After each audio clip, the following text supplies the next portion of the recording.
खबर है दिल्ली से। मॉनसून सत्र से पहले आज सर्वदलीय बैठक है। सुबह 11 बजे संसद भवन में मीटिंग होने वाली है। बीजेपी अध्यक्ष जेपी नड्डा, राजनाथ सिंह इसमें शामिल होंगे। केंद्रीय मंत्री अर्जुन राम मेघवाल, किरण रिजिजू भी शामिल होंगे। बैठक में सभी विपक्षी पार्टियों के नेता भी शामिल होंगे।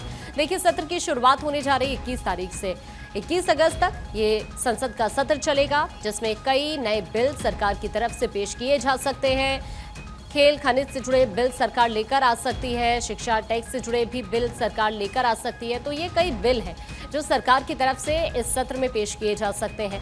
अब ऐसे में आज चूंकि सर्वदलीय बैठक होने जा रही है, अब से कुछ देर में 11 बजे वक्त है इस मीटिंग का, और ये मानसून सत्र के बारे में भी हम आपको इस वक्त स्क्रीन पर दिखा रहे हैं। दरअसल 21 जुलाई से 21 अगस्त तक ये सत्र रहने वाला है, जिसमें कई अहम मुद्दे होंगे जिन पर चर्चा होगी, जिसमें 8 नए बिल भी सरकार की तरफ से पेश किए जा सकते हैं, जिसमें खेल खनिज से जुड़े बिल भी सरकार लेकर आ सकती है, शिक्षा से जुड़े बिल भी सरकार लेकर आ सकती है, टैक्स से जुड़े बिल भी सरकार की तरफ से लाए जा सकते हैं।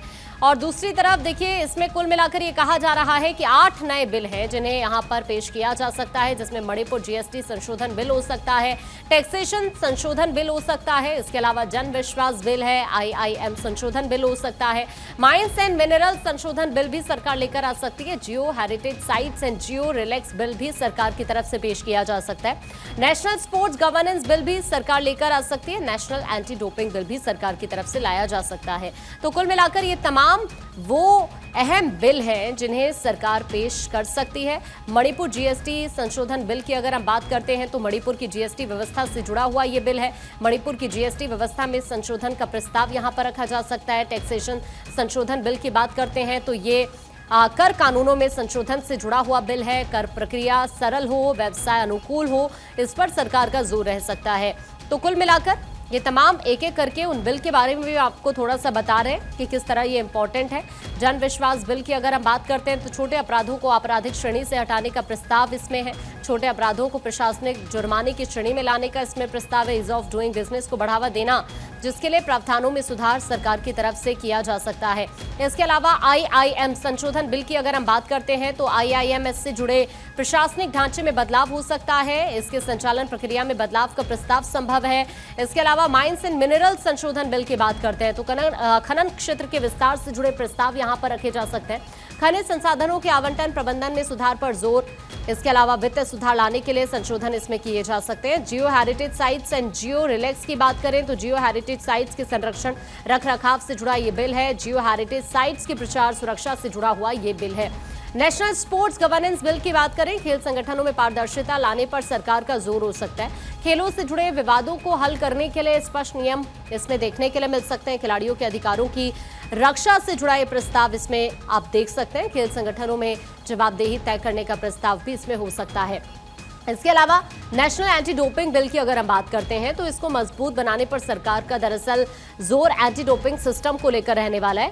अंतर्राष्ट्रीय मानकों के आधार पर सख्त कार्रवाई का प्रावधान इसमें हो सकता है। खिलाड़ियों की निष्पक्ष जांच सुनिश्चित करना भी इसमें लक्ष्य सरकार का हो सकता है। तो कुल मिलाकर ये अलग अलग 8 वो बिल हैं जो सरकार इस सत्र में पेश कर सकती है। उधर विपक्ष की तरफ से आपने देखा कल 2 बैठकें हुई हैं, एक वर्चुअल मीटिंग शाम 7 बजे हुई। तो कुल मिलाकर उधर विपक्ष अपनी रणनीति तैयार कर रहा है और आज सरकार भी यहां पर देखिए सर्वदलीय बैठक करने जा रही है, जिसमें सभी दलों से जो तमाम चेहरे वो आपको यहां पर नजर आने वाले हैं। अक्षय इस वक्त हमारे सहयोगी हमारे साथ जुड़ रहे हैं। अक्षय, सत्र की शुरुआत होने जा रही है और उससे पहले आज की ये मीटिंग काफी इंपॉर्टेंट कही जा सकती है। देखिए, काफी महत्वपूर्ण है सर्वदलीय बैठक, क्योंकि सरकार बुलाती है सर्वदलीय बैठक ताकि सभी के साथ एक साझा कार्यक्रम तय किए जा सके। किस तरह से बिजनेस एडवाइजरी कमेटी है वो किस तरह से काम करेगी, किस तरह से सदन को सुचारू रूप से चलाना है, इन तमाम मुद्दों को लेकर के चर्चा की जाती है। 11 बजे पार्लियामेंट में ये बैठक बुलाई गई है। माना जा रहा है कि सरकार कोशिश करेगी कि सही तरीके से सभी को समझाया जा सके कि ये सदन किस लिए बना है और चर्चा बहुत जरूरी है। पिछले सालों में आपने देखा होगा, पिछले सत्र में देखा होगा कि तमाम दिक्कतें सरकार के साथ आई हैं। अगर सरकार विपक्ष को समझाने में कामयाब हो जाती है कि सदन चलाना जरूरी है तो फिर सदन चलेगा, अन्यथा विपक्ष के अपने अपने मुद्दे हैं और विपक्ष ने रणनीति बना ली है कि सरकार को किस तरह से घेरना है। ऑपरेशन सिंदूर रहा हो, पहलगाम आतंकी हमले रहे हों, इन तमाम मुद्दों को लेकर के कल विपक्ष की बैठक भी हुई थी। जिसमें कि 8 प्रमुख मुद्दे तय किए गए हैं कि इन मुद्दों पर सरकार से सवाल पूछा जाएगा। सवाल यही है कि क्या सरकार इस मुद्दों पर चर्चा करने के लिए तैयार होती है नहीं। इन सब मुद्दों को लेकर के ये बैठक बुलाई गई है। 11 बजे बैठक पार्लियामेंट अनेक्सी में होगी और ये माना जा रहा है कि इस बैठक में तय किया जाएगा कि सरकार जो चाहती है चर्चा उसमें तो हो ही, कई बिल भी पास कराने हैं और इसके अलावा चर्चा भी निश्चित रूप से सरकार चाहती है। लेकिन सबसे बड़ी समस्या यही होगी कि विपक्ष किस तरह से इस रणनीति के तहत अपने जो मैदान में सदन में उतरता है। ये माना जा रहा है कि आने वाले समय में जो सदन चलेगा लगभग 1 महीने का सत्र है।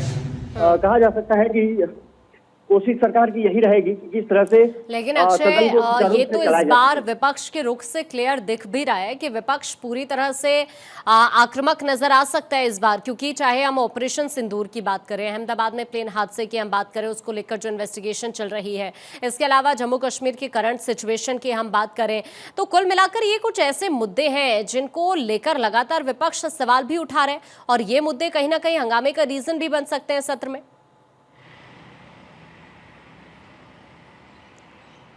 देखिए, औपचारिक रूप से इसीलिए पार्लियामेंट्री ऑल पार्टी मीटिंग बुलाई जाती है ताकि सदन को सुचारू रूप से चलाया जा सके और सरकार ये कोशिश करेगी। माना जा रहा है कि राजनाथ सिंह, इसके अलावा जेपी नड्डा, जो पार्लियामेंट्री अफेयर्स मिनिस्टर हैं किरेन रिजिजू इस दौरान मौजूद रहेंगे और कोशिश यही रहेगी कि सरकार के जो एजेंडे हैं, जो प्राथमिकता है, जो बिल लाए जाने हैं, उस पर चर्चा कराई जा सके, सभी के साथ एकमत राय मशवरा किया जा सके ताकि सदन सुचारू रूप से चले। लेकिन विपक्ष के अपने एजेंडे हैं। कल 8 प्रमुख मुद्दों को विपक्ष ने सामने रखा। जो इंडी गठबंधन की जो बैठक हुई थी वर्चुअली, उसमें 8 प्रमुख मुद्दे रहे, जिसमें कि पहलगाम आतंकी हमला, ऑपरेशन सिंदूर, सीज फायर का मामला, इसके अलावा अहमदाबाद में प्लेन क्रैश जो हुआ, एट्रोसिटी जो महिलाओं के खिलाफ, आदिवासियों के खिलाफ, SC/ST एक्ट के लोगों के खिलाफ जिस तरह से हाल में बढ़ी हैं, SIR का मुद्दा बिहार में जिस तरह चल रहा है, वो चाहते हैं कि चर्चा हो और प्रधानमंत्री नरेंद्र मोदी से भी वो चाहते हैं कि वो भी अपना स्टेटमेंट दें, खास करके पहलगाम आतंकी हमले और उसके बाद ऑपरेशन सिंदूर के बाद जो सीज फायर हुआ था। अब सबसे बड़ी बात ये रहेगी कि सरकार किस मंसूबे के साथ आगे बढ़ना चाहती है, विपक्ष क्या चाहता है। इन तमाम मुद्दों को लेकर के आज जब 11 बजे जब बैठक होगी तो ये माना जा रहा है कि चर्चा का ये बिंदु कहीं ना कहीं रहेगा। और जब बिजनेस एडवाइजरी जारी होती है जिसमें कि ये पता चलता है कि सदन में क्या काम होने हैं, उसको पता चलता है, तो ये माना जा रहा है कि आज की बैठक में ये मुद्दे निश्चित रूप से विपक्ष रखेगा। लेकिन कितने मुद्दों को सरकार चाहती है चर्चा के लिए, वो देखना दिलचस्प होगा। और जाहिर तौर पर ये तो क्लियरली दिखा भी, किरेन रिजिजू की तरफ से हाल में एक मीटिंग भी की गई थी और उस नजर से भी अगर हम समझने की कोशिश करें, आज की मीटिंग भी हम देखें, तो कुल मिलाकर सरकार की कोशिश भी इस वक्त यही है कि ये सत्र शांतिपूर्ण तरीके से हो, जिससे कई मुद्दों को लेकर अच्छे से यहाँ पर चर्चा हो सके और जो नए विधेयक सरकार यहाँ पर पेश करना चाहती है, जो नए बिल यहाँ पर सरकार की तरफ से पेश किए जाएंगे, उस पर भी सार्थक चर्चा यहाँ पर हो। अभी के लिए आपका शुक्रिया अक्षय, ये पूरी जानकारी साझा करने के लिए।